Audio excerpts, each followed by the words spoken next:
Okay, guys, alternate ending. Take 43.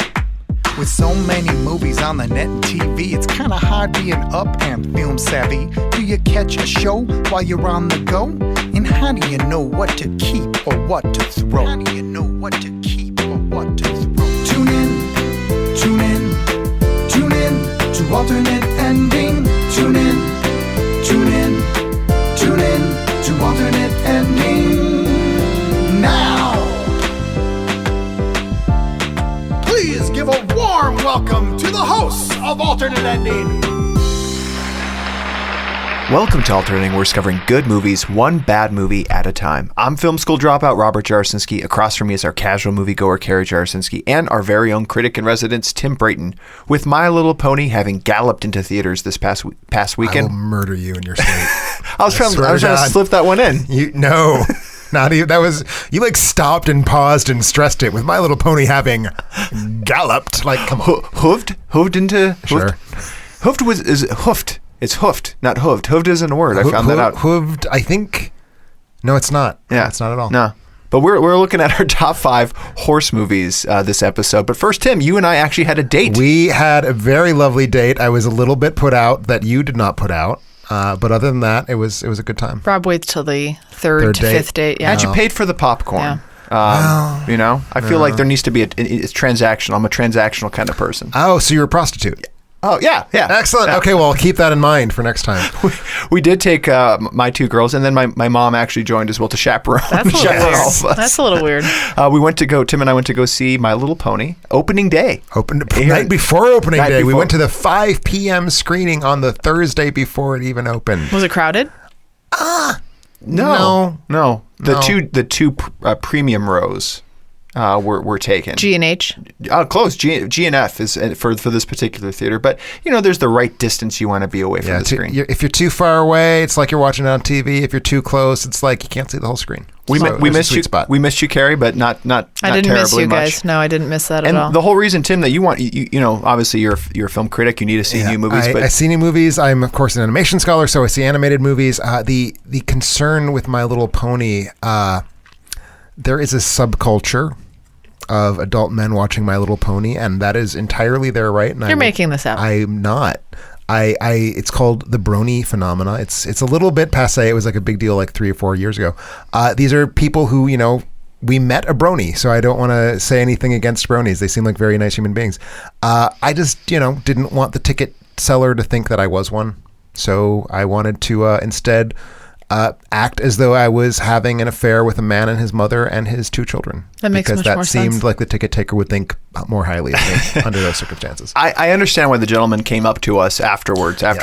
He was going for the 7 o'clock. He was going for the next screening. He was very excited to hear what we thought about it. He was very earnest. That made me feel very bad that I was like doing this whole thing to avoid being seen a brony, because an actual brony like asked me my opinion and seemed very excited for the movie. And I understand his mistake of seeing me in my Twilight Sparkle. You were wearing the pony. Yeah, and our girls dressed up in costume as well too. I could see where a mistake would have been made. You deserved it. Yeah. What was this fellow wearing? He was wearing the whole cast. He was wearing something of some sort, yes. Yeah, the whole cast and crew of My Little Pony. Like a T-shirt? Yeah, it's a T-shirt. Okay. Representing. They sadly do not make Oxford shirts with the My Little Pony cast on them yet. You would have gotten one? That's what I would. Well, I had to wear a button up because I was coming from a meeting. So if you had one pony that's your favorite that you would put on a shirt, which pony would it be? Well, my exposure to the ponies was only via this movie that I saw on Thursday, so I feel like it would be difficult for me to say that I have a good grasp on their whole personalities at this point. But Rainbow Dash? Well, I liked the southern one because she seemed to be associated with apples. That's my favorite one. All right. Apple Bottom or Apple Blossom. Yes, Apple Bottom. Apple. To some. I think it's neither one of those. He doesn't seem like that. Applejack. Applejack is my favorite. Oh, because that's the thing. So surreptitiously, she's selling booze because Applejack is alcoholic. It's partially why I like her a little more Yes. now. And she has a cute hat. She has She's a the little hat. orange. Yeah, that's a good one. Well, it's a great segue into our worth mentioning segment. What is the worth mentioning segment of the movies we've seen since the last episode? Which are the ones you want to talk about most? They could be great movies. They could be terrible. We share them either way. And since we're talking My Little Ponies, that's actually the one I wanted to bring to the table. That is the most interesting movie you saw in the last 7 days. It is the one most anticipated all year by our Girls Care. They set this movie up on a pedestal. You refused to go see it. Can't do it. Yeah, couldn't do it. So what did they think? Let's ask that question before we ask you. They went in, Abby went in particular, that's our 6-year-old, saying preemptive thumbs up. She didn't have to see it. She knew she was going to love it, or at least love it sideways thumb. She left with a sideways thumb, although I could see in her heart that she wanted to put her thumbs down. 2017 release, hour 39 minutes. IMDb gives it a 7.1. Rotten Tomatoes 72%. Is that right? That can't be right. I must have No, that's right. It got fairly. It's the kind of movie that gets a seemingly high Rotten Tomatoes because everybody gives it like. I don't. So it's like it's the failure of Rotten Tomatoes because I'm sure if you look at the average score, it's like 6.0. I have not seen the cartoon, but what I imagine it being is this movie is just a very long version of the cartoon. A very long version of the cartoon, and written by people who are unprepared to tell a long version of the cartoon. And it's and directed by the person who does a lot of the cartoons. Right. So fitting and written by, and it's. I think the concept here was let's take a fairly popular cartoon. I haven't seen any of these cartoons. I mean, it's been on the air for I think 7 years at this point, so it's doing pretty well. Throw in Emily Blunt, Kristen Chenoweth, Liev Schreiber, Michael Pena, a couple other. Emily Blunt, who weirdly was putting on a voice that sounds nothing like Emily Blunt, and I don't get what was going on. Well, did you recognize Liev Schreiber as the Moon King or no? The bad but guy? At least Liev Schreiber has like.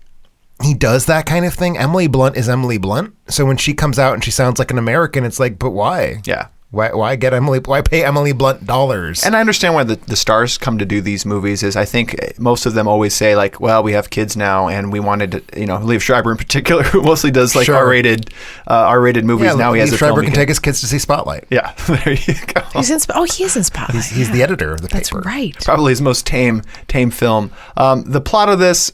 A dark force threatens Ponyville and six pony I'm friends. I'm sorry, sir. What's Equestria.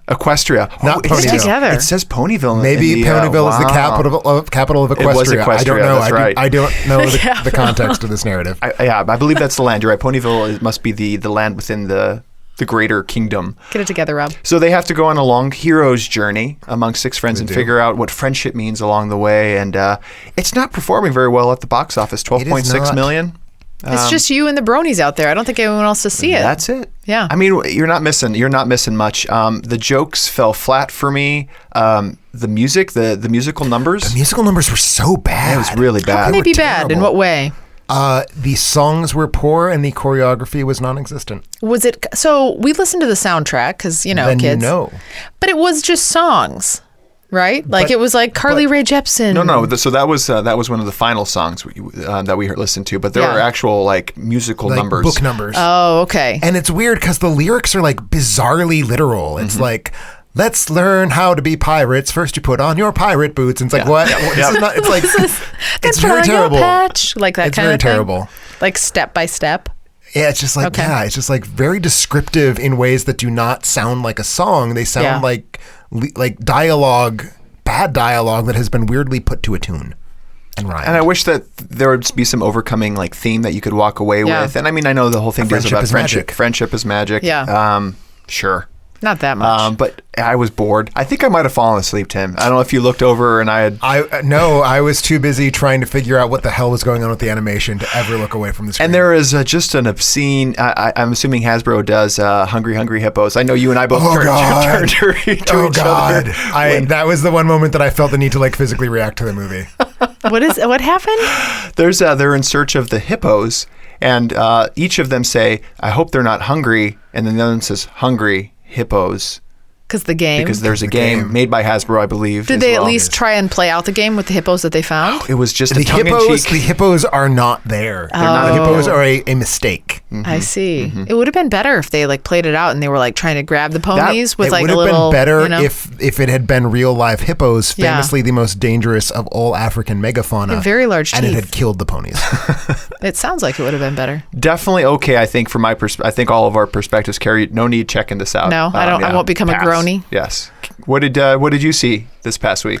I only saw a lot of horse movies, and then I saw this other one, Tim. I don't know if you've seen this, but Rob and I watched together a movie called Gerald's Game. I need to see that. I don't know that you do. I've seen some terrible Stephen King adaptations. I might as well keep up with them. So yeah, this would keep pace. Been getting pretty good reviews though. Has it? So it gets a 6.9 on IMDb. It's written, directed by Mike Flanagan. Yes, who did? We love Mike Flanagan. Oculus. I believe he did. Hush. What did he? Yeah. I think he did Ouija, the prequel. That's right. Pregy. Okay. Pregy. So I did like Hush. Like you said, the other ones, I don't know. So Stephen King adaptation, a little bit difficult to describe. Nothing giving this away. It's going to sound like I'm giving something away, but I'm not.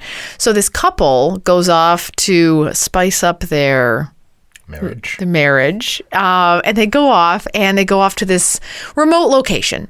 And the guy is played by Bruce Greenwood. Oh, I love him. Yeah. He actually was very good. And then the girl is played by Carla Gugino. Chugino, I think. Who I think you said is married to Mike Flanagan, right? No. Who's she married to? I don't know any. She's married to somebody. No, but there is the actress, the person who's married to Mike Flanagan is also in this movie, but it's not the wife. Oh. Yeah. Of Bruce Greenwood. It could be. Is Bruce Greenwood married to Mike Flanagan? No. It's somebody in there. I don't know. I don't remember any other women. But anyway, long story short, so he ties her up like really early on in the movie. Handcuffs. First, handcuffs her up. All right. First 15 minutes of the movie, handcuffs her up, and then bad things happen, and she's left alone, essentially. He's left incapacitated. So that's a good way to put it. He's left incapacitated indefinitely, and what? First 15 minutes in the movie. That's fine. Indefinitely. I think they even say in the Netflix synopsis good. that he's dead. He's dead. He dies. So, but she's hooked. So she's hooked up to this bed, and then it's like, she has no water, she has no food, and she's in this remote location. So you think it sounds silly, but then it's like, this could happen to anybody. I mean, really, if you're thinking about it. And so scary Could have things. happened to us last weekend. When? When we did this. I wasn't there. We succeeded. I know when it couldn't have happened with me is after My Little Pony, because you just dropped me off at home. That was it. Just nothing. Just you got to get to that I watched third the date. damn pony movie. Get to the third date, nothing. Tim. Yeah, you have to build towards it. So at the same time, this movie we made it in two parts. We both fell asleep. It was scary and it was tense and it was kind of like it was kind of one of those movies that they built into one scene, essentially, like a telephone booth movie type thing. But at the same time, it was frightening. I was just left feeling anxious. And I want to clarify, we fell asleep not because it was boring. It was we long. were just we were tired. Oh, but it was long too, wasn't it? Yeah, I think, Tim, you have called this movie the movie that, and a lot of people have said this, is the movie that just could never be adapted into a movie. I see why the challenges that it would have into becoming that. There were some content issues, which if it wasn't for that, I actually think I could have been okay with the movie, but later on in the movie there were some content challenges that just let me tell Tim about it. Let me tell. Yeah. So each person sort of takes on multiple personas. So you're trying to deal with multiple. This is not technical terms. There's going to be technical terms after you watch this that you can apply, but multiple personas are taken on by individual characters. So you have to manage like multiple voices of singular people. Okay. Does that make sense? Not at all, but it makes me very excited to see what's going on. Go see it.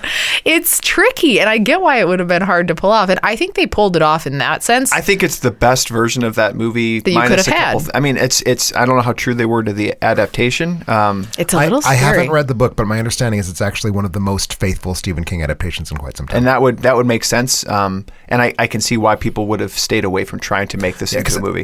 Apparently it has a terrible ending, which I don't know. You guys are in more of a position than I. The ending it's a little weird. And there's some content issues that I just have that I can't go into without spoiling some things. But blackface. Yeah, just that damn blackface. So go check it out. All right. I think Mike Flanagan, I'll continue to watch anything he puts out there. It's a mediocre for me. It's nothing you would ever spend money on, but right now it is free on Netflix. It's a Netflix original, so it will always be free. Always be free. Yeah. Except that you have to pay for Netflix. And they're up in the price, but still worth it. Still worth it, I think, to me. We're going to keep going with Netflix, even though they're jacking prices. Tim, what did you see? Well, speaking of films that you can see right now for free on Netflix, this is not a Netflix original. It just happens to be available on Netflix. I watched Cult of Chucky this week. Nice. It was the 7th film in the Child's Play series that I think we now have to officially call the Chucky series, because there are 4 Chucky films to 3 Child's Plays at this point. So it is the direct sequel to 2013's Curse of Chucky, written and directed by Don Mancini, who I gotta say, like, he took a franchise. He's always been the writer. He's been writing this series since the very first film. Frankly, kind of crappy. Like, I think the first 3 movies are not very good. There's some goodness in 2 and a little bit less goodness in 1. But since Don Mancini really turned this into his, like, babies, I think it's just become a really fun franchise. So the story is that a young woman named Nika, who was the sole survivor of Chucky's last attack, Chucky, of course, being the little 1.5 foot tall rubber doll who can talk and murder. So Nika has survived, but everyone assumes she killed her family because she keeps talking about how this little doll killed her family, and everyone's like, well, no, that's just wrong. So she's in a mental hospital, and Chucky comes to the mental hospital to torment her and kill all the other people in the mental hospital. All the while, she can't convince anybody that he's there because everyone thinks she's insane. We in the audience, of course, know better because we've been watching Child's Play movies since 1988. Really just a fun... So it's interesting. It's a psychological thriller about Nika in the mental hospital mixed with this really fairly goofy character comedy about Chucky, like, sort of navigating the world of the hospital. Just a really interesting blend of, like, not at all funny and genuinely kind of hilarious, and stars Brad Dourif as Chucky for the 7th time in a row, which is always an exciting thing because he knows that character so well. Not a film that I think anybody outside series purists or at least horror film fans, there's a lot of really good references to sort of the history of horror films. Not a film for everybody, but I think if you fall into one of those categories, it is a terribly satisfying experience. I really, really enjoyed seeing it. And I will say the version on Netflix is the R-rated version. The version on Amazon or on DVD/Blu-ray is the unrated version, and you should definitely plump out for the unrated version. It's got more stuff. More nudity? Oh my gosh. More violence. Doll nudity. So The entire film is nude. I've never seen... Oh, gross. I've never seen any of these, but I do know that he had a bride at one point. Has it worked out? The bride, still the together? bride is an important character in Cult, played by Jennifer Tilly. So they're doing well. She's been in all of the last... They are. She's been in the last 4 films. I frankly think that this is maybe the least interesting Jennifer Tilly has been in any of these films, which is why I don't bring she's it up in initially. this. Oh, Yeah. wow. Oh, wow. Yeah. Jennifer Okay, Tilly I'm in. She's like... She's great. That's what happens, though. I mean, after you're married for a while, like, things get dull. You start to let yourself go Well, a the bit. good thing about the marriage between Chucky and his bride is that they've both died multiple times, which I feel keeps things a little fresher. Yeah, no, that makes sense. Worth seeing. I think the joke was made probably in the original Child's Play. Maybe it was Bride of Chucky about him being, like, anatomically neutral, and, like, that was the thing, or like a Ken doll. I don't know if that's... I forget which... They would made be that joke. frustrating. Ken has, like... It was Ken has either a... it was Ken's either not in Bride neutral. of Chucky or Seed of Chucky. There, I forget which Seed one. of Chucky. Ken has like a... Ken has a... There's a bulge. A bulge. Yeah. It's not, like, completely neutral. Don't you have any Barbies, maybe? I love Child's Play. Ever since the first one I've seen, of my favorites, I would say it's, I think, 3. Is that where they go to, like, some sort of military camp? That is by far the worst one, so I assume it's your favorite. I just wanted to go to military camp and play that game where you do the red paintball? You wanted to go to military camp to play paintball. That was pretty much You what the can movie play was. that now without going to military camp. And FYI. without having a demonic doll chasing me around. Also that. Okay, very nice. Well, I think that review is actually posted on our I site. posted it over the weekend by AlternateEnding.com. a great deal of popular request. AlternateEnding.com/cult. Just go online. Just Perfect. It's Yeah, on the site. You It's can there. find all of the details about all the movies we've watched at our website, alternateending.com. That's alternateending.com. Before we head to our break, you might be wondering about ways to support the show. You may want to make us watch a movie, have Tim write a review, pick your own episode topic. You can do it all from our Patreon page. We only have a few rewards left, so be sure to get out there quickly and grab them before someone else does. Also, I want to thank all of our listeners who support the show and make their Amazon purchases through our site. Doing it is easy. Just go to our website, alternateending.com, click on our Amazon banner, and seamlessly go about your purchases. All proceeds go to making our show better. Since our last episode, quite a bit of purchases. All right. Thank you. Yeah, some books purchased. I believe both film studies books. We have Post Theory, Reconstructing Film Studies. This one actually says Wisconsin Studies in Film. In fact, that book is co-written by David Bordwell and Noel Carroll. David Bordwell being sort of like my dad. Okay. Not really, but David Bordwell is in the UW-Madison. He's a professor emeritus. So you know him? I know him. I know him well enough to call him David. Oh. I know him well enough Mr. David? that earlier this semester, David Bordwell, the author of many important film books, including Film Art, an Introduction, and Film History, an Introduction, was trying to remember if there's ever been a year when one person won an honorary Oscar and a competitive Oscar, and he didn't think it had happened. And I said, oh, wait, David, no, it happened in 1946. D. Did you say D? I should have said D. Damn it. But no, David Bordwell, good guy. I hung out with him. I didn't hang out with him, but I saw him last night at a movie theater where we were watching the same movie. There you go. Good taste. Good taste. Also, and I said nothing to him. I just ran out quickly. just giggled to himself. Walt Disney's Very Donald cool. Duck, the Ghost Sheriff of Last Gap. Yeah, that's one of those Donald Duck comic book compilations of the Carl Barks Okay. Donald comics. This is, I think, a case of buyer's remorse coming up next. We had a DVD purchased and then returned. From Beyond, Collector's Edition. Oh, whoever returned From Beyond, it's so good. You shouldn't have returned it. Get it back. You should buy it and love it and cherish it and watch it again, because if you didn't like it, that's your fault and not the movie's. And because we need your money. Because we need your money. We also had some Panasonic in-ear headphones purchased in black. This is interesting, a Migra stick. Is that, I don't know what that any is, guesses no. what that could be? My mom uses those, so that very easily could have been her It could have been purchase. your mom. They are peppermint essential oil mixed with Ooh. rubbing alcohol in basically like a thick ballpoint pen contraption, and you rub them on your sinuses or other pressure points on your face, not in your sinuses, but like on the surface of your skin, and it cools and soothes. Okay, I was very hoping it was something descriptive. for migraines because It's for headaches. Oh, it's for headaches. Perfect. Yeah, I get migraines from time to time. I'm not rubbing that on your head, man. Homeopathic. My mom swears by them. Okay, I'll have to do that. Can you 'cause do it for yourself, or do you need somebody else to rub the stick on your face? I mean, it depends how good your marriage is, I guess. You rub your own I stick? have the break in case of emergency Imitrex, so some homeopathic Migra sticks might be what I need instead. Yeah. Also had some, for those who know how to sew, I know our daughter Abby received a sewing kit. Sewing machine. That we still have yet to actually break out of the box because we don't know how to sew. No one does. This person The does. collapse of the nation is coming soon. You're going to need your daughter to keep you in clothing. I know. This is a distinctive 10-pack of style premium sewing machine bobbins. I don't even know what you need a bobbin. you need a bobbin? You need a bobbin. Bobbins are an essential component of the sewing machine. Yeah. It's for apples, No. not bobbin for apples. No. We're talking about adult things here, Okay. Robert. Also, a 50-piece sewing machine bobbin with case, Brother Singer, a Singer Genome Ooh, Kenmore. Singer's like the best Yeah, of that's the the best. one. Yeah. Also had some music purchased, Berlin. I love Oh, it. I like Berlin. Yeah, nice place to visit as well. Unrelated. Good one, yeah. Music, Elton John, Captain Fantastic, and Brown Dirty Cowboy. Wait, are these very much- movies? These are Captain movies. Fantastic. These are song musicals. Oh, I got excited. Albums. These are albums. Ah! Captain Fantastic is a really good Elton John album. And a We good have movie. more music, Heathen. Haven't seen it. Seven Swans. No. And Tonight's the Night. Oh, it is. Oh, it is. Is that the Neil Young album, Tonight's the Night? I do not know. Because there is a very good Neil Young album called Tonight's the Night. Also had some sports and outdoor equipment purchased. A Spring Assist folding knife black blade 5-inch. 5-inch. No. So just enough to kind of really give you a good shiv. Yep. Just to poke the kidney. Yeah. Also some movies purchased. Appreciate these. I think some classics. I'm on this. I'll say all of them are classics. I'm on this today. We have Das Boot. Das Boot's a good movie. German one. That's right. Yes, it is. Thank Good you. night. Boat. Good night and good luck. George Clooney's finest direction. Love it. Sadly, it almost certainly is. Yeah. And Maximum Overdrive, which I love. All right.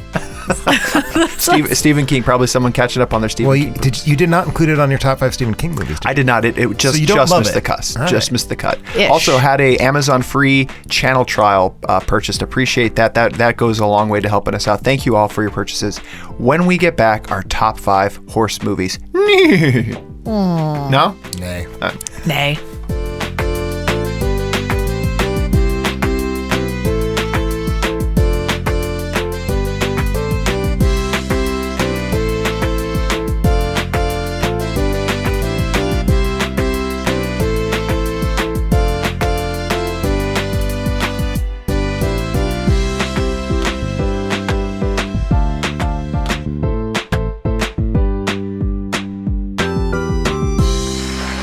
Welcome back to Alternating. We're talking about our top 5 horse movies. Care, what makes a horse movie to you? And I guess what makes a good horse movie? Makes a good horse movie. I got this one. So it must obtain the usage of a horse. Must obtain it. Yep. That is a arcane but not inaccurate use of obtain. See? And it felt wrong at first, and then I was like, no, it's good. It Just works. rolled with it. It rolled with it. And then here's my other thing. This is where you guys are going to fail. So the horse within the movie must have a name. Oh, that's not Okay. bad. Because to me, for a horse to be a focal point of a movie, if he's not important enough to not have a name, then it's not important enough to be a horse movie. So horse what must if have a it name. is a movie in which the horse is the main character, but the horse lacking an identity is in fact part of what makes it such a beautiful symbol of the wild? Nope, that doesn't count. All right. Nope, not on that one. And then, yeah, that's really the only criteria. I don't want it to be like a secondary horse. And did you elevate or lower based on love of the movie or love of the horse or combination? Love of the horse. Okay. And love of the movie. Okay, so It was like a combined. It was a mix. weighted This is average. good. I like where your head's at right now. Yeah. Is it similar to you? It's similar. I'll let Tim go first. Mine is mostly that I did sort of fudge a little bit. My main criteria is that it be a movie about the relationship between man and horse or about the horse itself. So there were a couple movies I was really, really tempted to include. One of which was, for example, was the Disney movie Tangled from 2010, because that's a great fucking horse. That is that horse. Tangled the Rapunzel film. Yeah. The Great horse is like the captain of the guard, basically. I don't even remember a horse. Oh, in the that horse movie. is so Oh, good in Tangled. so You need to funny. rewatch Tangled. But this is exactly the point.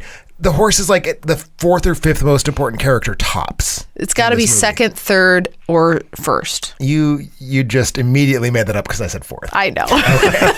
But no, so I didn't include it because like it's not about the horse. It's a great horse. The horse makes the movie better, but it's not the horse's movie. Okay. So it has to be a movie in which the horse or the concept of horse at Carries least, the movie. is like Carries it on its back. carries it on its back Okay. and it gallops into the sunset with the Okay. movie on its I back. think we're in alignment with how I didn't go with it. Horse was present. I really liked the horse in a movie, or the horse stole a scene or something like that. The horse needed to be the main character or secondary character of the movie. In my case, you were elevated by being the main character. Like that's why I wanted Sure. to go where the horse was the focal point. A horse, not horses. A horse was the focal point of the movie. Oh, so that's different. You couldn't have like a flock of horses, I don't believe a gaggle, I don't know what they're that doesn't a seem pride. right. None of those. What is a group of horses called? I don't know. A pack, herd. a herd of Herd. horses. Have you had a herd Maybe of it is horses? a pack. It might be a pack. Alliterative. I prefer that. A litter of horses? No. Oh yeah, it could be that too. Okay. It's definitely not a litter. What I found, what was interesting, because we ask our audience to write in and for a chance to win a free Amazon movie rental, I noticed some very clear disparity between our site and our Facebook page. Okay. Our Facebook page had this down. Okay. Like they love their horse movies. Yeah. And our site folks. And this, I wonder if there's just not a lot of good horse movies out there, because our site folks tend to really love the more critic proof type movies. And Or rather, I'd say critically acclaimed. Critically I think acclaimed. the exact opposite of critic. Oh, sorry. Transformers critically 5 is a acclaimed. critic proof movie. Sorry, critically acclaimed not have movies. horses. And I found that a lot of folks were struggling to come up with a top 5. Sure. Just hadn't seen a lot of horse movies. yeah. Most of the comedy, so I get a lot of satisfaction out of reading the website comments. And so the ones where it was like, they'd have like 1, 2, and then third one would be like, the fourth would be like, Yep. fifth would be like question mark. I think I saw someone put The Godfather in their top 5, which I mentioned last week as like a total joke, because the horse is a pivotal moment in that movie. Don't spoil it. And it's The horse is pivotal. nothing That's right. to make fun of, because Tim, you found yourself too having to catch up. Oh right? yeah, This is like a little bit of a blind spot. I for had you. a top 3 that I was happy with, and then it pretty much went to shit after that. That's why I was thinking about movies like Tangled. I did do some horse movie catch up, and I think I made good choices about which horse movies to focus on watching. I ended up culling my list down from Horse and Hound. Actually has a nice list to go from, because how do you find? I also I relied on the same list. So Horse and Hound, and also the Horse Network. I did not say that. These are websites? I did use These are websites. Wikipedia's list of movies with horses. Okay, and I same thing. I like a lot of movies that are horse centric. I think it's Let It Ride with Richard Dreyfuss always amuses me. There's like a lot of horse betting movies. Yeah. Horses, but it needed to be horse as the centerpiece of the movie, All right. main character. So, Carrie, let's get into this. Starting with me? Yeah. What's your number 5? I'm gonna go out weak-ish. So I'm going to go out with the horse named Denny. What? Does that ring any bells for obviously. I mean, who wouldn't have that on their top list? I have no idea what you're talking about. Is this about a horse who wants to get into the restaurant business and opens a national chain of for only $1.99? Yeah, you can get eggs, hash browns, and 17 pancakes for only Sounds $1.99. like a very exciting horse movie. I know. Also, the movie The Man from Snowy River. Wait, what? Oh wait. Oh, so it's under the. It has a like horse two movie names. named Wait. Denny. So the movie is named The Man from Snowy River, and the horse's name is Denny. Oh, I thought the movie was called A Horse Named Denny. Oh, No. I thought that's what you were saying as well. I'm with you now. I've done this wrong. Here's what's I've done this wrong. ironic is that The Man from Snowy River is also my number 5, and I Really? did not even remember there being a named horse. So I actively sought out his name, obviously, to meet my criteria. That's your number 5? That's my number 5. Oh my So- gosh. So we've lined up. So did you love this movie? I loved the movie. Here's the thing. Here's what made it tough for me. I loved it a lot. But is it a horse movie? Or Oh, is it it's a horse movie. It's a Horses horse matter, movie. but it's a boy movie. No, it's so the horses are the focal point of the movie. So They like are, totally. So if it's the plot point. The plot point is for everyone who hasn't seen this, it's set in the 1880s, and a young Australian man named Jim Craig, played by Tom Burlinson, goes out after his father dies very quickly. Very early on. Very, very early on, somewhat painlessly. Like, I actually thought he was going to live, and then all of a sudden he just died. But anyway, that was weird. So he goes out, and you think that he has his cattle ranch, like that he owns it because he's taking it over from his father. And they're like, nope. Nay, dear friend. You have to prove yourself to our prove- sense of Australian masculinity. Yes, which is like to go out and earn a woman and to make money and that is your lot in life. Like, then you can come back and own your land and do it, which is weird. But anyway, it also stars Kirk Douglas, who is the other Douglas's dad. It's weird to Robert me. Douglas? Or what's his name? Michael Douglas. Michael Douglas, yeah. Yeah, I found Kirk Douglas's presence in this movie to be odd. Not, Very not strange. bad, but odd as hell. Is a spoiler, he plays multiple characters. Plays twins. He plays twins, which is weird. One of which has a whom beard. is like sort of an obnoxious landowner, and the other's like a wacky old time With like a missing prospector leg. type guy. It's like It named was Spur. weird. Named Spur. Named Spur because he's a horseman. Is it a horseman? Very weird role. I got It was very excited for weird. a moment because I'm looking at the director and I was like, oh, George Miller. No, the other Australian named George Miller making genre films in the 1980s. Yeah, There are so- two of them. This is T. George Miller. Here's He why did it's a not horse direct movie, though. Madness. So he has to go out. So one of the horses, so in order to win the love of Jessica, played by Sigrid Thornton, he has, one of the colts, maybe his name is Denny, runs away, and then he has to go out and retrieve this horse in order to prove his manhood. And so the whole thing focuses around, like, this will not end well unless he can harness, so to speak, the horse. Exactly. The missing horse. So it is definitely a horse movie. I'm going to ask you a question that I'm going to put you on the spot for because I know very little about it, but I know a little bit. It's supposedly based on a poem. Yeah, I went out and found and read the poem. What after does some that of the- mean? If a movie, like an entire movie, can be based on a poem, what does that mean? I mean, it's a narrative poem that very much tells the story of more the second half of the movie, but like, a young man has to go out, capture an errant colt by going up into the Australian Alps, and he's the only one who knows the area well enough and who the animals trust well enough. So it's like this person that everyone looks down on can go up into the Alps and rescue the horses, which is very much the plot of the movie. So it's a narrative like Okay. anything else. I mean, like, not to go on a digression, but like the number of movies based on Edgar Allan Poe's The Raven is really quite extraordinary, and virtually none of them have anything to do with the content. Yeah. But they all have a parlor, and it's November or whatever the hell the month is. So like, yeah, it happens. Based on that, yeah. I have not seen this movie. When did you see this? It's Carrie? on the This is- Netflix. I Okay. saw it when you were seeing the Twilight Sparkle movie. Oh, sneaky. Oh, you made Yeah. a much better I went home after the Twilight Sparkle movie because I was going to be alone and cold in my solitary bed, and I watched Man from Snowy River instead. It's like the opposite of the My Little Ponies, I think. This is in like that it is rugged. a good movie about horses. yeah. It's also very male-oriented and Australian as opposed to like a American Girls cartoon. It is. So maybe my number 5 and your number 5, which my is number weird 5. that we lined up, but it's not on your list. No, not on my. I've never seen. You Man should. from It's Snowy on. River. It's on Netflix right Okay. now. You should totally catch it up. It's free. That's Does why I it chose surprise it. me, Kara, that you went the free route? I know. Thanks, Rob. That really helps my self-esteem. What's your number 5? For my number 5, I had a dig back, and I flip-flopped my 5 and 4 a few times before I was like, no, this feels right. This is the right spot for it. This is 2004's Hidalgo. I have never seen that. That was one of the haven't movies either. I wanted to catch up with that I just couldn't get to. It's a Joe Johnston directed movie from, that's Honey, I Shrunk the Kids, The Rocketeer fame, Care for You, Jumanji, October Sky, and Captain then America, Captain the First America America. is Yeah, probably First Avenger. where he's most known for. This one stars. No, clearly The Rocketeer.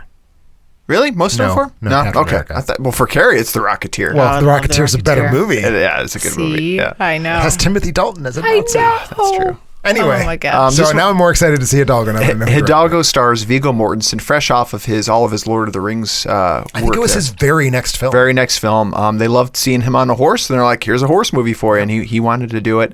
Also, Omar Sharif, and I think his last film, in possibly fact. his last film, Zuleika Robinson. The movie centers around in 1890. Viggo's has like PTSD. He's seen things, and That he's Lord a of the down. Rings shoot was pretty intense. It was intense. Those orcs were really frightening. He's a down-and-out cowboy, and he and his horse travel to Arabia to compete in a deadly cross-desert horse race. Okay. And it's kind of, it's the story of the horse, but also Viggo, and it's an adventure movie. And Joe Johnston, he does this very well. Very poor Rotten Tomatoes score, 47%. I have fond memories of this. I remember being a little bit too long. It is 2 hours and 16 minutes. That's long. It's a long movie for what it's trying to accomplish. It could have Snowy benefited River is from half an hour shorter. Yeah, I could have Yeah. benefited from being a half an hour shorter. I think that's what a lot of And what was the folks say. horse's name, Rob? Hidalgo. Oh, Yeah. what you do, man? Yeah, it's you really- know. So see, that's how we know it's a horse movie, because the horse is the title character. See, actually, you win there. You And win. in typical fashion, Viggo did his own stunts. He also made his own hat band out of a hank of hair of a horse's tail. Also in typical Viggo fashion. Was he also nude? There is no Vigo peen in this Oh, one, man. as we find No, in many reference Vigos. before. this was oriented towards a family audience. I Sadly. see. Vigo did like his horse companion so much that he ended up purchasing the Really? horse and is still Oh, in that's his, kinda his nice. care. I don't know if after all of these years, but yeah. Horses live for a long time. I like this. It's the adventure part. The horse racing aspect of it gets me. I enjoyed this movie despite it not being well received critically. I think it does hurt that it's as long as it is. And Joe Johnston was still kind of coming into his own, trying to figure out how to do his thing. But these are the types of movies that he typically does well, as those period pieces. Okay. So yeah, it was made for $100 million, brought in $108 million. Audience members John Taylor, Daniel, and Bill Nevins also had this on their list. So that's my number 5. All right. Number 4 to you, Care. I think we might line up. You here. think so? Yeah. So should I go with the same trend of saying the horse's name to see if you guys can guess, or will you never guess it? No, let's do it. Okay. This next horse's name is Pilgrim. I don't think it's on my list. I think I know all of my horses' names the rest of the way. Is this? I know what you're going to say. Guess it. I don't know. No? What if have I said no it like idea. this? Pilgrim. Is this like a John Wayne thing? See, that's what I thought you were going to do. That was like the fake out. It's actually the Horse Whisperer. I haven't seen the Horse Whisperer. No, but John Wayne also has one named Pilgrim. I just doesn't think he says Pilgrim. Oh, he just says Pilgrim. I don't even think he says Pilgrim. I think that's a parody of how John Wayne talks. Oh, okay. But you knew I was John Wayne. I knew that I went you to the parody. expected us That's to right. want you to be John Wayne. Exactly. Is there a horse named Pilgrim in There The is. Horse So Whisperer? in The Horse Whisperer, it's 1998. It's directed and stars Robert Redford. Yep. And then it's written by Nick Evans. And it's a teenage girl who's played by, I don't know, have you guys seen this? I have not seen this Oh, you movie. haven't? Okay. So it's a teenage girl is played by Scarlett Johansson. She gets in a really bad car accident and is hit by a truck. Also, so is her horse. It's a really bad situation. Early on. Oh, no. I'm Oh, making okay. a face because, it's tragic. That's my tragic face. It's really not that you're spoiling. Oh, okay, face. good, It's good. They're very the similar. plot of the horse movie. No, it's first 15 minutes. She's traumatized. It's really awful. And so her mom, who's played by Kristen Scott Thomas, Oh, she's English so patient, good. so good. Oh my gosh, it's so funny that you say that. My great grandma, or not my great grandma, Abby's great grandma loves her. So every time I worth see her, loving. she's like, "You do a movie podcast? Do you know who I love?" We should do a top 5 Kristen Scott Thomas movies in honor Totally. of your daughter's great grandma. Exactly. So I guess technically my grandma. So she Technically. loves The English Patient. She loves the one with Harrison Ford in her. What's that one? Yeah. Indecent Exposure. I don't remember. Do you know which one I'm talking about? No. With Harrison Ford and Kirsten. It's not good. Random Hearts. Random Oh, I haven't Hearts. seen that My one. grandma loves it. Every time I not see her, good. she's like, "You're still doing that film podcast? Have you ever seen Random Hearts?" Indecent Exposure does sound like the title of a 90s movie. It though, so does. you did It have does. that I one. was sort of close. It is a Robert Redford movie. No, that's Indecent Proposal. Oh, Indecent yeah. We're coming for Sucker here. So Back to the Horse Whisperer. Back to the Horse Whisperer. So she gets in. So then she goes off and she's trying to cure her daughter of like the trauma and the stress that she's gone under. And so she takes her off to the Horse Whisperer, who's played by the handsome Robert Redford, and goes off and she tries to like reconnect her daughter with the horse. And the Robert Redford like has magical talents in terms of that, like able to do that. And then I don't know if you'll see this coming, but there's a bit of a romantic thing that ends up happening with Robert Redford and Scarlett Johansson. And no, that would be creepy. And her mom. Ah. Yeah. So it's a very young, non-creepy Scarlett Johansson. So this movie was just sweet. And Is it was this a nice. singular horse? Does this fit your criteria? Pilgrim? Yep. It's not called The Horse's Whisperer. Just the horse. There's just one right? horse. So it's the horse that was in the It's accident? not the horse eye. So I haven't seen this Yeah. movie. It's I feel like it's a the- big blind spot for me. No, it's a singular horse. The horse was also in the accident. The horse survives, and he brings them together. Holy crap, it's 3 hours long. It's a bit No, longer. it's not. That's not possible. 2 hours, 50 minutes. Fuck off. Yeah. Is that a director's cut? There's a lot of character building that needs to happen. And in Robert order- Redford, not known for his fast pace in directing. You don't need a fast pace. No, I'm interested in seeing He's this. smooth. He's cool. So young- yeah, that's my number 4. Good stuff. That's good. Thanks, Tim, number 4 to you. All right. So my number 4 is, I think, probably the horse movie. When people think about what is the best horse movie, this one certainly seems to show up on a lot of lists that I found online. 1944's National Velvet. Dang it. People I was love hoping this. we cross over. No. No, directed by Clarence Brown, based on the novel by Enid Bagnold.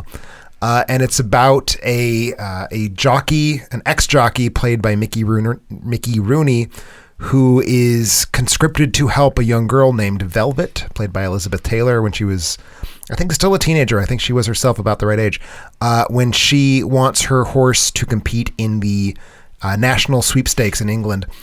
So it's a story about like a bitter, jaded ex-jockey sort of recovering his faith in humanity, and this young girl becoming a young woman, and the horse learning how to be a better horse and race in the thing. It's a really just pleasant example of classical Hollywood filmmaking. It won a couple Oscars, one for its editing, one for Anne Revere as Velvet's mother.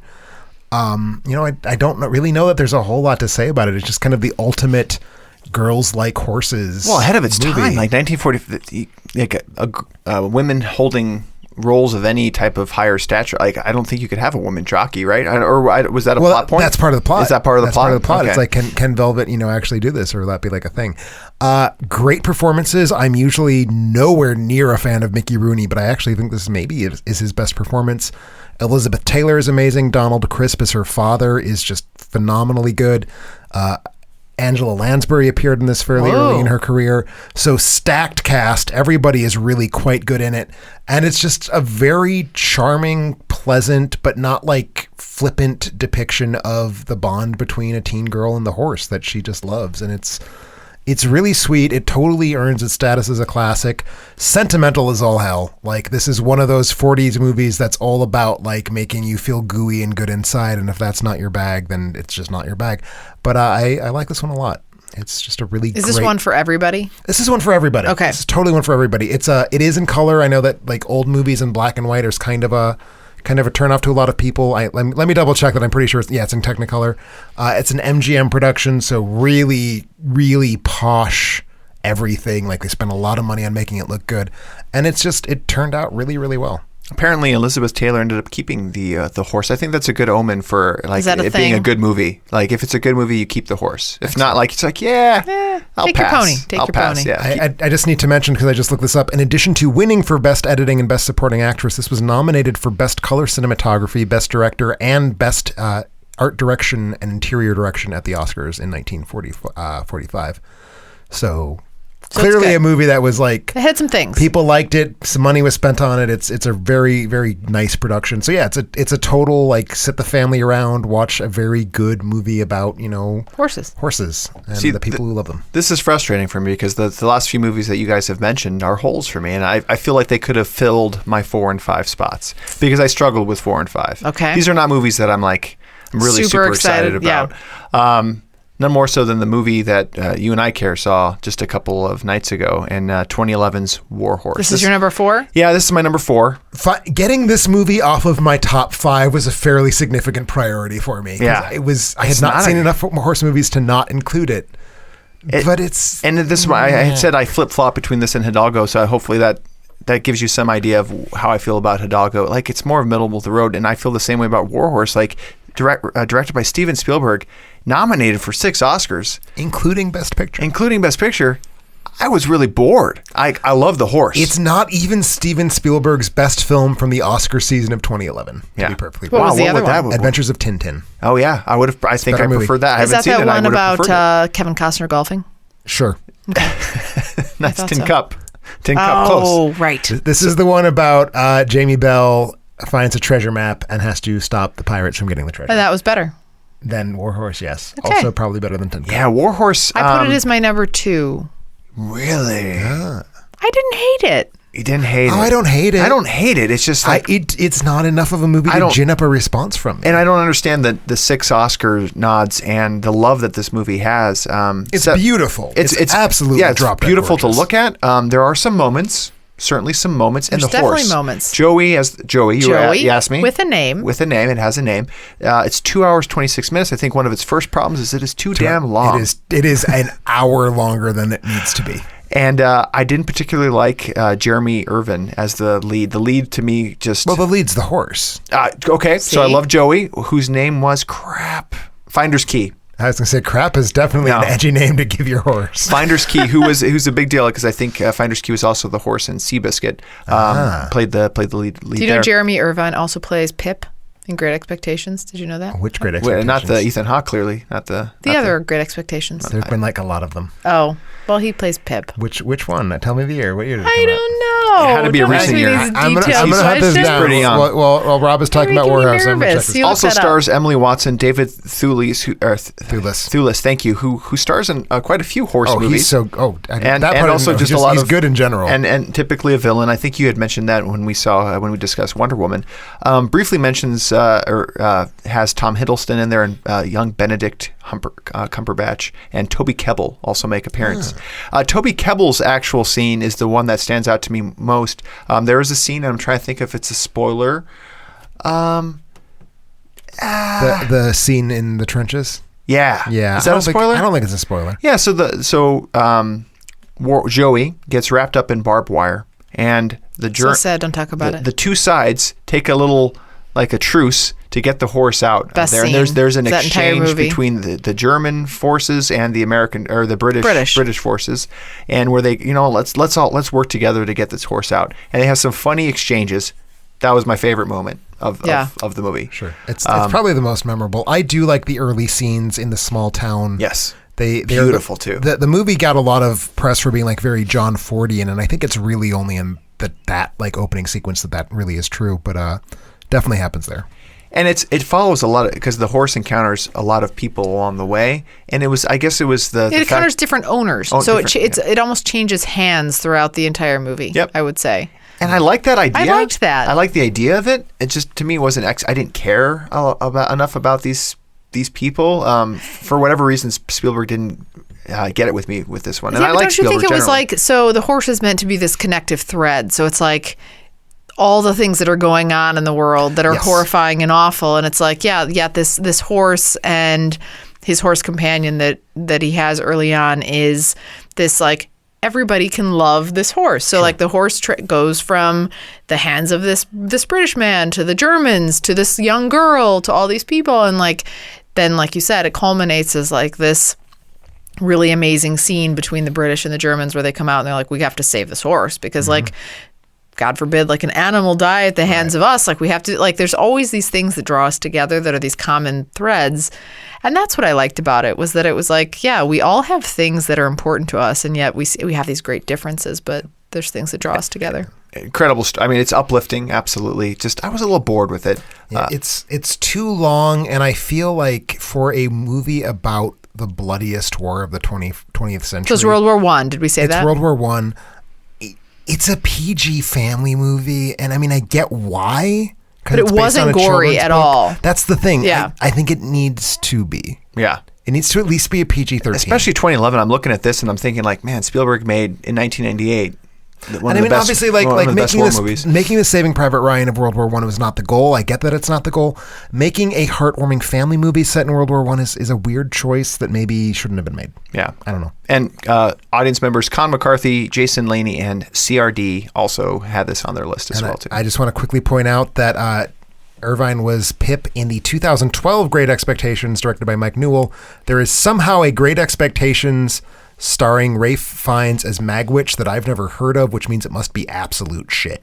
But was the 2012 one good? I don't know. I haven't seen it. Oh, you haven't seen that one? That's what I'm saying. This is that one. The fact that I have not heard of this movie with Ralph Fiennes as Magwitch, which is like, oh my God, the best casting, means that it must have a very toxic reputation. Yeah, I feel bad saying this, but the fact that we haven't heard much from Jeremy Irvine, the star, since, I think kind of, again, speaks to my feelings on the matter. Sure. Kara, number three. You still have your three. Number three. And we have a crossover. That's awesome. So, all right, here we go. Number 3, A-Rod. The baseball player? I don't know. No, I don't know. A-Rod? Is A-Rod a euphemistic way of referring to the very large phalluses of male horses? I don't know. I don't think so. I think it's Lord of the Rings. Two Towers? 2002? That's A-Rod? Horse movie? His name, sure. Legolas's horse, his name is A-Rod. No, that's not the The is calling Two Towers a horse movie. Oh, it's totally a horse movie. How does this fit your criteria? Let me tell you what. There's a name. So there's a name. So Legolas's horse's name is A-Rod. That's number 1.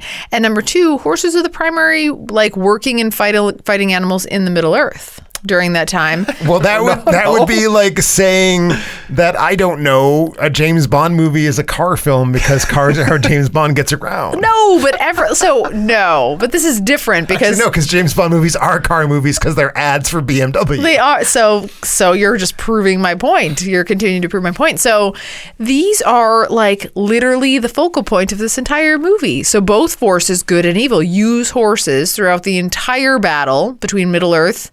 And so the orcs ride them. They do. And then also, so the fairies ride them too. The elves. The elves. Yeah. Gerald Tolkien just turned over in his grave. That's right. He's not listening to this. So the elves, played by Legolas, is an elf, right? But Legolas is played by Orlando Bloom. But he's an elf. He is an elf, yes. Yeah. And then who's the really nice elf that's really bold looking, comes in on that really nice white horse? Is that Glorfindel, I think? I think so. Yes. Who, you know what? His horse has a name. It's Asphalov. His ass fell off? I mean, Tolkien wrote names for a whole lot of shit. So all of his horses have names. Yeah. A-Rod and his ass fell off. Okay. I'm mad at both of you right now for very different reasons. So these are a primary character arc in this entire movie. Without the horses, these people would be lost. I mean, not fairies, the elves would be lost. That's true. So, I mean, I think that it's totally. When I think Lord of the Rings, Twin Towers, Did you think about the horses? I think horse movies. So there are also horses Yeah. prominently featured in Fellowship of the Ring. So I'm curious why you went with Two Towers over Fellowship. So because there's that one scene, where they're up on the mountain. I hope I'm not giving away your number 1. Maybe that's where you put Fellowship of the Ring. It's possible. All right. It's possible. Yeah, that's kind of rude. So when A-Rod carries. Carries Legolas up the mountain, and then also, like you said, Glorfindel's horse, Asphalov. Sorry. These names are so ridiculous. Sorry. He was a philologist. They're all based in very real Middle English terms. So when my Asphalov... Sorry. When Asfalov came up,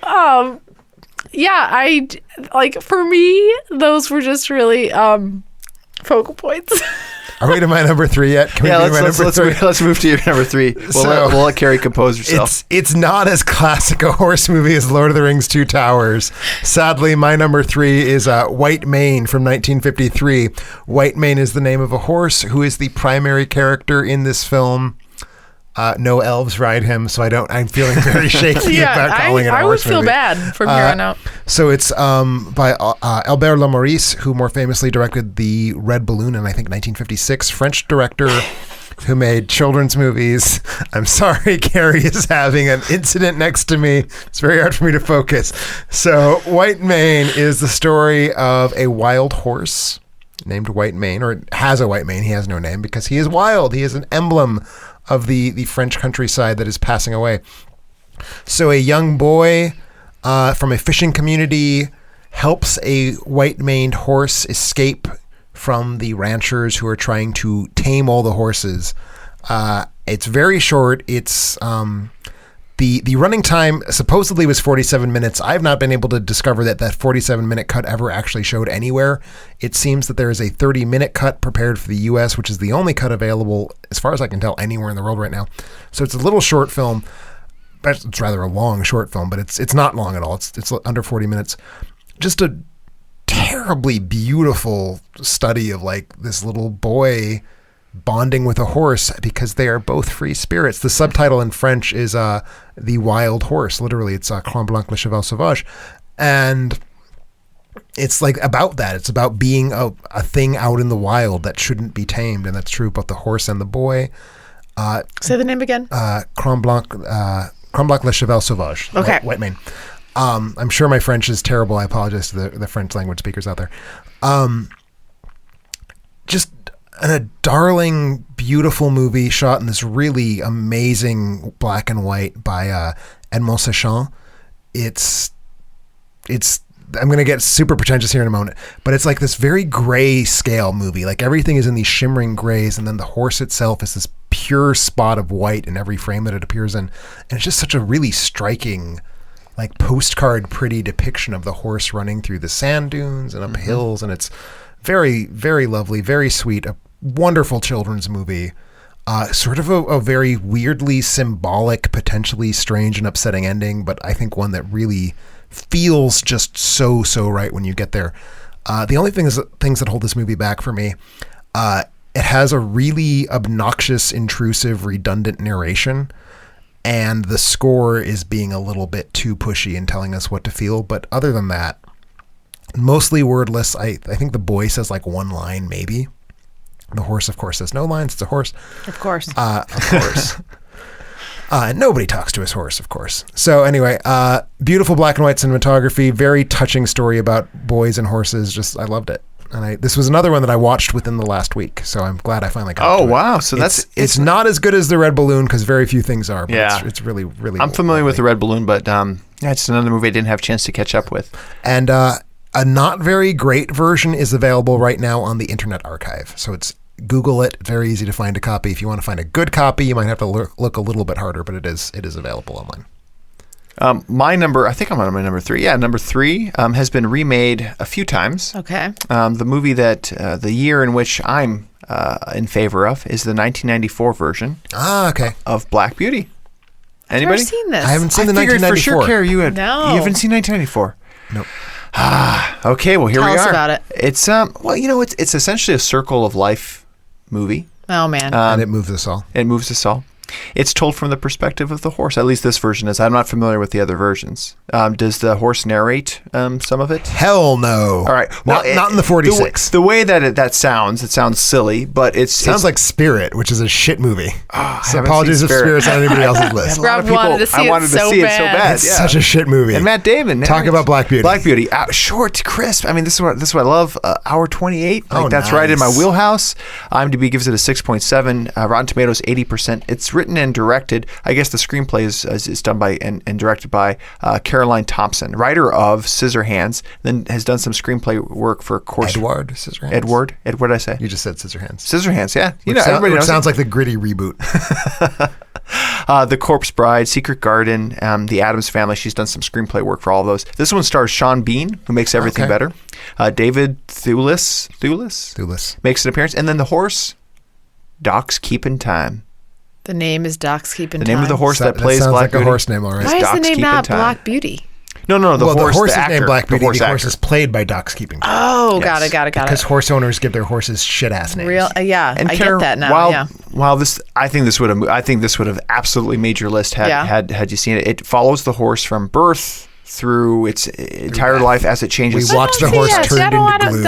As it changes hands through different orders, good and bad throughout, and it's just touching. Did you cry? I'll absolutely cry. See, I don't want to cry in a horse movie. Yeah, and there are owners you wish that it would have stuck with. Would have trampled to death. Trampled to death. See, I don't like that. I don't want to be mad at the horse owner. Yeah, I'm curious. So, since you haven't seen, you can't say whether or not it follows true to the other iterations that have. I really wanted to catch up with the 1971 version because I've always heard that's the best one, but I just didn't have a chance. I like this one. This one I caught, and I think I'm probably holding it in high regard due to nostalgia. I was 12 years old at the time. Oh, you saw this. You saw this a long time ago. I saw this a while ago, but it still holds. I don't want to cry in a horse movie. That's my thing. You know? Oh, you have to cry in a horse movie. No, that's why I don't like horse movies. I would go so far as to say that none of the films on my list are movies that make me cry. Yeah, I didn't Not cry in uplifting? any of mine. Well, then no. this is the one that would do it. Right. So you need one. That's why I don't want to do it.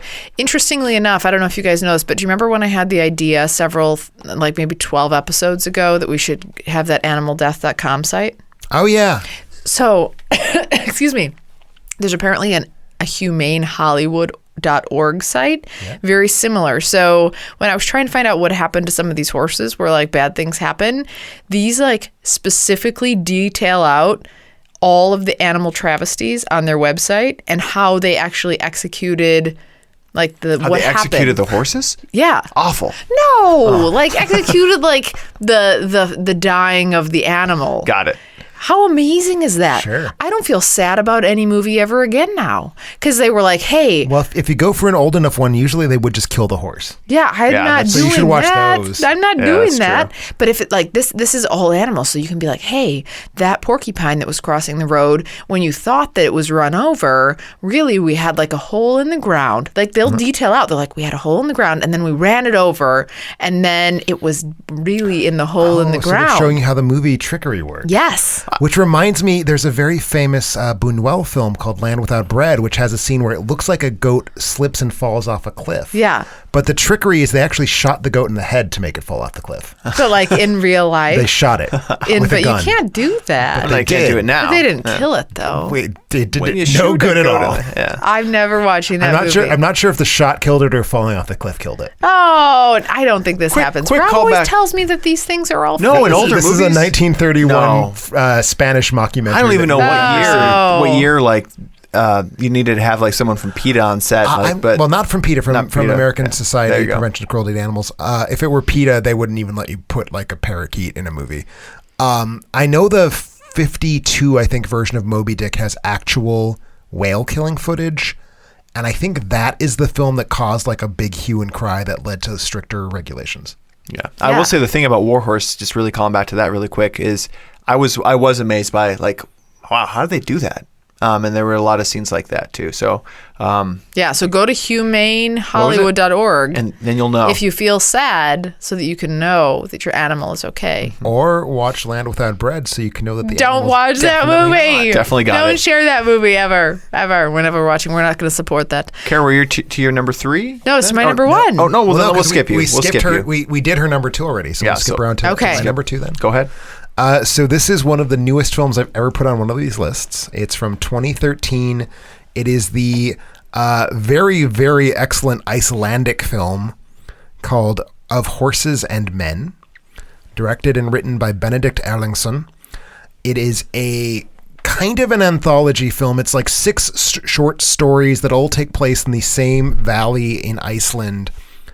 And it's about how the humans living their lives and the horses living their lives, like how those lives intersect over the course of these 6 very different stories, ranging from totally weird, wacky comedies like the clip that was used to advertise this movie when it was on its festival run in 2013 and 2014 was of a man. Yep, there it is. Rob has just pulled it up. A man riding a horse while it is being mounted by another horse. Is that horse dead? Like No, the that other one? horse is having a good time. That's lovemaking. That's what it looks like when horses. See, Carrie's fuck. unfamiliar with the difference. We need to be sure to put the poster for Of Horses and Men in the post for this podcast so everyone can see it. That's weird. So it is weird. It's kind of Icelandic. slumped over. Well, It doesn't seem like it's actively involved in the there's participation there. these are large animals with no. It has nothing to do with its front legs. Okay. It's just kind of hanging there. I sad. get that now. Yeah. So there's a scene where a man is riding a horse while the horse is being I ridden. saw it, Rob. I saw as it. it were. Rob is now showing us every image he can find of horses humping. So there's funny, there's much sadder, there's much like more sort of straightforward and kind of uplifting. Just a really amazing, brilliant, like dark comedy. I mean, it's Scandinavian, so it has to be dark comedy. They don't make light, upbeat movies. But really, really fun, surprisingly, given what it is. Not that long. I think it's only like 85 minutes or something like that. It's 81 minutes long. So it's 6 segments in 81 minutes, so you'll never, ever get bored because something's going to change about it. And it just has a really great sort of tonal quality that's funny but sad, but like neither of those things. And also, I think, tells a really great story about a community that could not survive without the horses. Like the horses are the blood flowing through the veins of this small little valley community in Iceland. At one point, this was definitely streaming on Netflix. That was a while ago, so it might not still be there. It's streaming on one of the sites. It might be on one of the more art filmy sites like Filmstruck and Fandor, but it's always someplace online. So definitely check it out. Short movie, hilarious movie. Very, very. When you think of like Icelandic dark comedy, exactly what you're thinking of is this movie, but it's totally great. I love it. It wouldn't have fit based on how I boxed myself in on the credentials, but hearing you explain it, it is absolutely a horse movie. Oh, it's totally a horse movie. Yeah. This is the quintessence to me of a horse movie because it's all about like how horses are part of this community, like at a very deep level. Horses have names, so What's the name? I don't remember, but I know like the one horse that's getting fucked by another horse definitely has a name. Yeah. We don't need to know his name. It's some weird Icelandic thing that probably has like 19 accents over all the vowels. Yeah. I'll never watch this movie, but Oh, you should. I think you might. I think you might I'd actually the like horse. it. Really? Well, I don't know. Do you not want to see horses making love? I don't think so. Do you find that to be dirty and unworthy It of seems art? off-putting. Yeah, unworthy of art. Yeah, maybe I'll watch it when Rob's traveling sometime. I don't know. Well, here's an hour longer film, Tim. You mentioned yours was hour 21 minutes. My number 2 is 2 hours and 20 minutes. I'm talking about 2003's Seabiscuit. Nah. No. You guys didn't like Seabiscuit? Never seen it. Not especially. You haven't seen a lot of horse movies. I know I haven't. No, seen a lot I of horse always movies. avoid them because of the Humane Society. I always expect that it's going to end poorly. No, Seabiscuit's I based on a assumed true that, story. Isn't it a racer that they all die at the end? What? Oh, I mean, Seabiscuit has died since the events of the film. I 80 years assumed ago. that the racing horse died. No. Just I mean maybe I'll they watch have it as now. a- I think as it of dies. age. I think they like give us a title card explaining like Seabiscuit lived until he was 29. Very old. So tell us So about this is it. it's a true loosely based on a true story. I want to say loosely. It's based on a true story. IMDb gives it a 7.3, Rotten Tomatoes 73%. Directed by Gary Ross, who brought us Pleasantville, The Hunger Games. Probably the best of the Hunger first Games. of the Hunger Games. Oh, no, the second one is much better than the first. You think second so? one's What's wrong pretty with good. you? I don't know. A volunteer's tribute. Oh, very nice. Yeah, and who I will love be those directing movies. Ocean's 8, which we'll talk about that at some other time. Ocean's 8. Yeah. Yes. The all-female the Lady cast. Oceans. Hopefully into with that. one male in like a total eye candy role as a Right. boyfriend or So it's husband. like 'cause John that'd be- Chris or- Hemsworth. Oh, is that who it's going to be? No, I don't know. No. I'll watch That was in Ghostbusters. He was the secretary, Ocean's sexy 8. secretary. Anyway. I'm just thinking of who would be the Catherine Zeta-Jones in this scenario. I think Julia Roberts. Julia Roberts is a woman and therefore could not be the male eye candy. Oh, right. I thought you said Catherine Zeta-Jones. Well, Catherine Zeta-Jones in 12. I'm saying there needs to be a character in 8 that is equivalent to that. Tell us We are about your not movie, talking Rob. about horse Talk about movies. Tell us about Seabiscuit. your movie. So Gary Ross brings back Tobey Maguire in the lead role. Probably my my favorite Tobey Maguire role. Are you fucking insane? I'm trying to think about other Tobey Maguire roles. I mean, like Several Spider-Man. of them. Spider-Man's good. Wonder Boys. Wonder Boys. Oh, Wonder thank Boys. you. That's Okay, Wonder Boys. 70s Thank you. show. That is Topher Grace. It's Topher Grace. That's right. Wonder Boys. Great call, Tim. I really like Tobey Maguire in this particular movie as a kind of a down and out a jockey. Jockey. And way overhyped. too tall. No, he's too tall. Oh, no, too tall. He's 5'7" in the movie, or I guess in real life, the jockey that Tobey Maguire plays was 5'7". Typically, jockeys around 5'3". Little shits. Yeah, tiny. Little Mickey Rooney sized people. Yes, and so the true story follows an undersized Depression era racehorse with an oversized jockey, and they overcome all odds, and it just how it brings a nation together during this very dark time. I found it very uplifting. Also stars Jeff Bridges, Elizabeth Banks, and Chris Cooper. Love Chris Cooper. Nominated for seven Oscars. Made for $87 million and brought in over $148 million. In fact, this was nominated for Best Picture against The Lord of the Rings: Return of the King, which I'm sure will be Carrie's number one here in a Absolutely. So it'll be a good TBD. segue.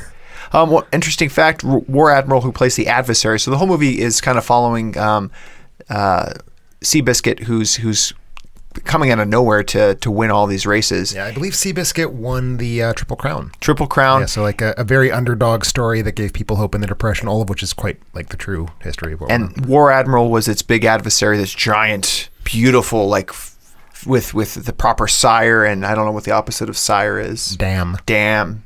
And, perfectly mated and everything. And here's this like little, very true to America's roots, kind of mutt, grunt, like, and overcomes all odds, being this tiny horse with an oversized jockey, and they overcome all odds. Well, don't tell me what happens. It's based in history, but, I found it great. I really enjoyed it. Brought tears to my eyes. So that's why it falls on number 2 for me. That's why also it fell high on the list of Robert L. listeners. Robert L., Alex Frith, and Constance Wozniak also on their list. I will say this: it is way the hell better than Seabiscuit, or than Secretariat. Okay, I agree there. That's why I didn't have. I have seen Secretariat. Same theme though. Very much identical. Yeah. Okay. Like they're both about a horse that no one expected great things of, going on to win all sorts of stuff, and they're both biopics of a horse. I like a story like that. Yeah. I could probably get I think behind both of these. you'd enjoy Seabiscuit. Now that I know how it ends. I mean, not dying. So Seabiscuit did eventually die. Seabiscuit is not still with us. Everyone eventually dies, Care. Just letting you know. Spoiler. Yeah, Spoiler alert. My mom won't. No, right? no. Okay. No. Okay, safe. My mom said she never will. Thanks. You're feeling very sad. So, is this my number 1? This is your number one. Okay, things Make it a get good big one. here. Things get big. I don't know if you've seen this, Tim. And so we talked about this on an episode a long time ago. Maybe Indiana before. Jones and the Last Crusade. Yes. So I would have done that, but I couldn't get to the horse's name. It has at least as good a horse scene as anything in the Two Towers. That is untrue. But you know what does have a really good horse scene is of the movie where the horse's name is Lightning. Anything? Lightning. Cars. No. Different one. But cars are like the horses of a universe where there are only cars. That's true. Lightning Jack with No, with Whoopi Goldberg. with Crocodile Dundee. No. Paul Hogan. This is the 1991's Lightning. Wild Hearts Can't Be Broken. Oh my I was going to gosh. try to catch up with that one, and I was not able to find it. Oh my gosh. So I have it. I own it. After I 2 own years. it. Well, we should have had this conversation Do you 2 still days have your ago. VHS though? No. Oh, see, that's all. I have it Well, on VHS. that doesn't do me a lot. So of after good. 2 years, over 2 years doing a podcast, you still hold Love us in it. high regard, huh? Still love it. So I can't remember what list this It's like made. your first worth Was mentioning. this my that top you- 5 movies of all time? No, you just worth mentioned it, or like you assigned it to you. Oh, I rec-ed signed me it to you when we were because I was doing like, hey, you recommendations. have to see this. So, Tim, let me tell you about this movie and why I love it. Funny, a couple of listeners were like, I think Carrie will have Hearts Will Be Nice. Broken, which is true. And it almost made me feel like, oh, I can't put it. But at the end of the day, it's the best horse movie of all time. So I had to do it. So it's directed by Steve Miner and written by Matt Williams. And let me tell you a little bit about Steve Miner. Is he good? Only man to direct 2 Friday the 13th, only man to direct a Friday the 13th and a Halloween. See? And it's baffling to me that he did an inspirational horse movie, because like every other film on his filmography is a horror film. So this was not a horror Does film. the horse murder people with an axe? No, Because not as much. that feels like a missed opportunity. a little bit. Yeah, things happen that are really scary and twisty, though.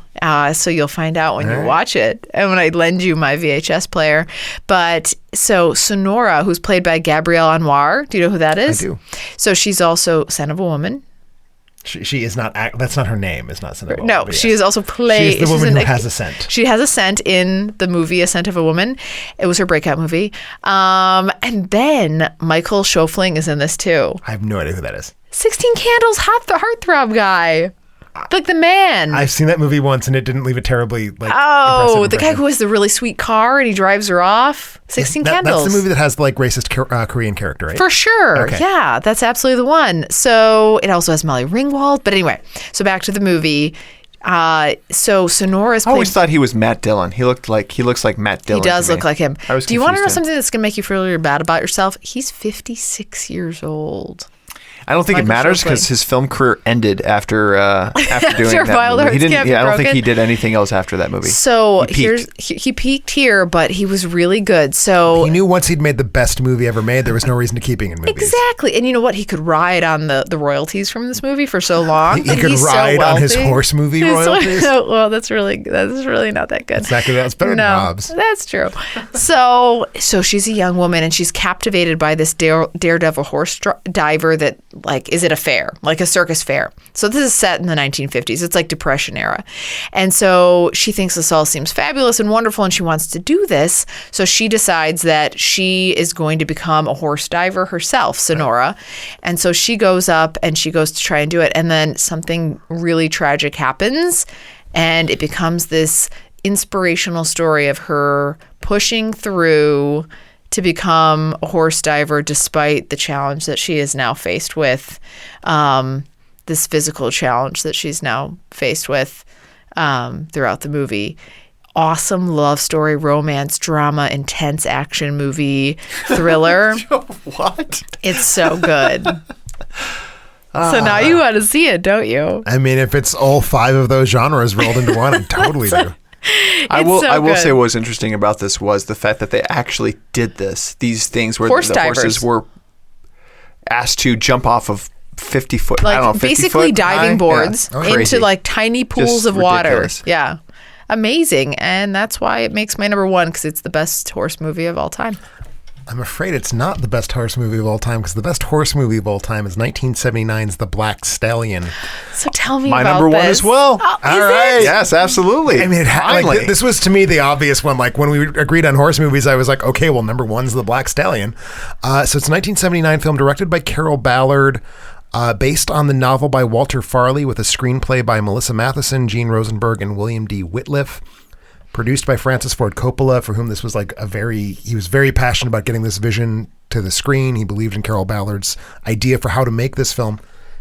So the story is about a young boy named Alec who is traveling to, I forget where exactly he's traveling, but he's off the coast of North Africa. So it's somewhere in the Arabian speaking world, where he sees a wild black stallion racing on the beach. And that's like basically how the movie starts, on this very rocky shore. And the film follows as Alec tries to find out where this horse is and sort of tracks it through its travails and tries to tame it and make it his, and the horse doesn't want it. The horse is a nameless wild thing of beauty, which is why I was like, well, if it has no name, but it's also like, it is the movie. The movie's about the horse. So it's just this amazing poetic depiction of like horse and nature. It's like white mane, but 3 times as long, so it's 3 times as awesome. And I mean, I'm going to sort of start gushing about this film. So let me put a pin in it and say, Rob, what made it your number 1? Because for me, it was just that sense of like pure visual poetry. Yeah, it's beautiful, particularly the Once Stranded. That's the part of the movie that really stands out to me is that first half. I think that's it's a Robinson Crusoe-esque type of movie where which I think you would particularly enjoy in the bond that's formed between the boy and this wild horse. In fact, horse itself had to get hair extensions. I think the horse's name was called Cassoulet in real life. Okay. And just to appear as though it had a wild mane, had mane extensions put in. So let me ask you a question. Yeah. Is this one of those movies where like he meets the horse on the beach and he extends his hand with an apple and it comes a little bit closer, and then like later he happens to have like a saddle and he's like, please, horse, let me put the saddle on your back. You don't ride a horse like this with a saddle. And- You ride it bareback. Bareback. But he has to like, bareback. okay, so fine. So wait. So like barebacks that horse first on it. he starts with the apple, great scene. and then he like pets the horse, and the horse comes closer, and then suddenly he like taps it with his inner thigh, and then Taps it with his and then like You jumped quite a bit there. and then he like slowly slides on, and suddenly the horse is like, I will not buck you off because we are connected, and then he rides off. Sure, onto the I know beach. that's perhaps a trope, but in it's 1978, less- you know. It's less trite than you are making it sound. It feels like it, but yeah, okay. How- Tell me You more. put the Two Towers on your top 5 list. I forget, in Wild Hearts Can't Be Broken, I can't recall how she befriends her horse in what particular way. Did he have an Asphalth on? Asphalth is the No, name. it's a gorgeous movie. It does involve like, catching the horse and training it to win the big race. Okay. Mickey Rooney, who was also in National Velvet, comes back as another horse trainer for which he was nominated for an Oscar. One of the film's 2 nominations. It was also nominated for its editing, I believe, and it won a special achievement for its sound, non-competitive. Just an amazing, beautiful, very atmospheric, very sort of. I mean, it's a family movie, so it's not like this crazy art film, but it's as close to a crazy art film as something pitched to a family audience in 1979 was possibly going to get. Sure. And I'd say it's one of the great family movies of that era. I mean, you had some really great family movies around the turn of the 80s, but this is right up there. And you'd love it today just as much now if you'd seen it for the first time as you had seen it 15 years ago. I saw it for the first time probably 4 or 5 years ago. Oh, you did, and you loved it. I was a grown man. It was the 2010s, and I loved it. And for me, I don't put a lot of movies on my lists pre-1980. This is one This is technically Squeaked pre-1980. it. Right, this squeaks in. Now, that's what I'm saying. Is like I hold this in high regard, even given its age. And I'd actually love to have the girls see this. I think that would be. They would like it? They would like it, so. and I think it There's no would. swearing? No. I mean, the Mickey Rooney's like tagline is "Oh, that fucking horse," but He really says that? no, it's a family movie. Okay, He says that maybe. cocksucking horse. Is Mickey Rourke the one that's in not The Mickey Fighter? Rourke. Not Mickey Rourke. Oh, wait, The Fighter, Mickey right? Rourke would say that Well, cocksucking you would horse. say that. See, that's who I'm picturing right And he now. beat the horse to death Mickey with his Rooney bare is fists. the guy who plays the wildly caricatured Japanese man in Breakfast at Tiffany's. Oh, But here- okay. here he's okay. white. Much different. Much Yes. different than what I was picturing. I was picturing that tattooed fighter guy. That is Mickey Rourke. Okay. Mickey Rooney is very famous from being a child or young adult star in Yes, the 30s. yes. He played Andy Hardy. Yes. He did not play a boxer. I feel better. He's like 4 foot tall. Okay, I feel much better He's about also this. dead. And he's a That's- shithole, apparently. Apparently he was just a very nasty human being. Oh, really? Very terrible. How do you know that? Just like that's his reputation. Also, he was once mean to my grandmother at the Ravinia Outdoor Music Festival in Highland Park. Well, there you go. That's all you need to know. That's all I need to know. Don't ever watch this movie. I've never watched No, I'm it. not it's a going to good ban movie. it. Yeah, it's good. And he's not even the main character. Has your grandma seen this movie? I don't know. Oh. Carrie, you like shipwreck movies. You love I do. horses. I do. Well, no, I mean, I like horses, but I just don't want anything bad happening to the Nothing horses. happened, but nothing bad happens. All to good this stuff. Horse This is a fine. good horse. Okay. All Good right. things happen. Maybe So I'll check it What out. is the number one movie, Carrie? Because that's it for me. Tim took my number one. No, that was Wild Yeah, Hearts we're Can't done. Be Broken. Oh, we're done. Yeah, we're done. Oh my goodness. That was it. Well, also for Black Stallion, we had Julian DeBerry, Renee Clayton, and Alexis Kaufman also have the Black Stallion on their list. And every week we ask you to share your picks and thoughts for a chance to win a free Amazon movie rental. Based on the results, here are your top 5 picks. Tied for 5th, Two Towers. The Two Towers. Is it? No, it's absolutely not. Oh, it's absolutely not. We had Secretariat tied with Racing Stripes, tied with Wild Hearts. I'm Can't sorry, Be Racing Broken. Stripes is a zebra Wild movie. Hearts Zebra. Can't Be Broken. See? Yes. There were. If you voted for Racing Stripes, you need to seriously reevaluate your criterion. I am sorry. We had quite a few people write in on for that. That's why I made it all the way up to number 5. All right, so that's 1 point for me. Yeah, 1 point for you. Then at number 4, we had the Two Towers. National Velvet. It's coming. It's right. coming. Yeah, so National point- Velvet. point That's for one Tim. for That's you. one for me. That's one for you. Tied for 3rd, we have Spirit which I know, Tim, you had feelings on. I have very, very passionate feelings about Spirit, Stallion of the Cimarron. Seabiscuit and Hidalgo. So I don't know, is that 2 points to me? Weird. Yeah. Weird. Tied for second. Weird. Not tied for second. Standing alone at second, we had Warhorse. That was me. Also me. And then last, but certainly not least, at number 1, the Black Stallion. Again, Wait. Okay, I didn't hear you say the Two Towers. Can you just go through the list again? Let me double check my list. You must have missed it. No, you must Two have Towers. missed it. Unfortunate. It must be because at least, the problem I think people were struggling with was there was at least like 12 named horses in that movie. And so people were like, how do I which horse is choose? the protagonist? There was also Tough Bill the pick. Pony and Bumpkin. And their shadow fat. Fatty Lumpkin. That's true. If I actually broke it up by those horses that Yeah. appear in the two towers, then we would have had See? they would have been higher up. That's where there was a gaggle of them. And our lucky winner this episode is John Duckworth, who at number 1 had the National Velvet.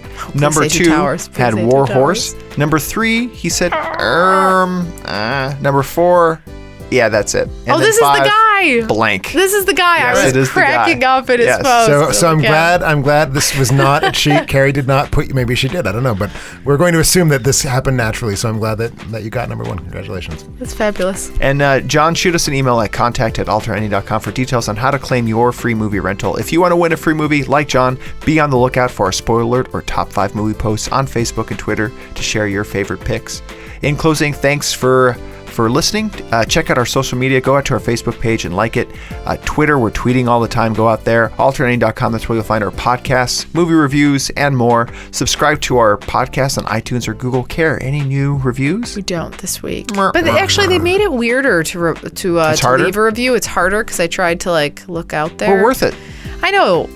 Put the effort in. I feel worth it, sort of. Yeah. So, yeah, if you guys can go out and leave a review, that would be awesome, even though it's a little bit harder and you have to, dig for it now, which is weird. But anyway. Oh, yeah, it's scroll. You have to scroll. Who wants to weird. do that? Yeah. Well, with Blade Runner 2049 now out, we wanted to give a little breathing room so everyone could go see it, catch up on its predecessor as well. Make sure you see It's a 3-hour-long movie, so it's a commitment to get out and see this film. See that one, see its predecessor. We recommend, Tim, I think you've said the final cut. I think the final cut is the generally appreciated version. Either that or the director's cut is going to set you up right. So one of those two versions. Because next episode, we're going in with our spoiler, talking about all things Blade Runner.